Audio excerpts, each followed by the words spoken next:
Magandang umaga po kapamilya. Ito po si Father J-Boy at tayo na po at magkape at pandasal. Pakiramdam mo ba na para kang matanda na wala ng saysay ang buhay? Meron pa akong kwento.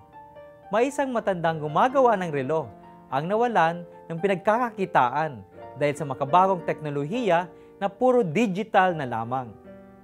Nawala na siya ng trabaho at wala na rin siyang pera. Isang araw, habang naglalakad sa isang iskinita, meron siyang napansin ng mga lumang relo sa isang jewelry store. Mga relo na iba't ibang hugis, kulay at sukat. At puro sira na. Kaya nakiusap siya sa may-ari na ibigay na lamang sa kanya at aayusin ang mga ito. Gamit ang ilang screwdriver at kakaunting langis, inumpisahan na niyang buksan ang mga ito at ayusin. Gumana na ang isa at nilinis at pinakintab ang kahan nito at i-display sa isang estante. Lahat ng lumang relo ay naayos na.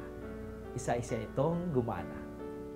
Mga kapamilya, ang lumang relo ay simbolo ng katandaan o pagkakaroon ng walang sigla sa buhay. May mga taong bata pa, pero wala nang gana. May mga nagre-retire na at hindi na naniniwalang meron pa silang magagawa sa nalalabing mga taon. Ngunit po, sa kwento natin, ang anumang nawala na ng buhay ay maaari pa rin magkaroon ng katuturan sa kamay ng Panginoon. Pagdasal po nating sumibol pa rin ang ating buhay, ang saya, tulad ng mga relong binigyan ng Diyos ng panibagong pag-asa. Magandang umaga po.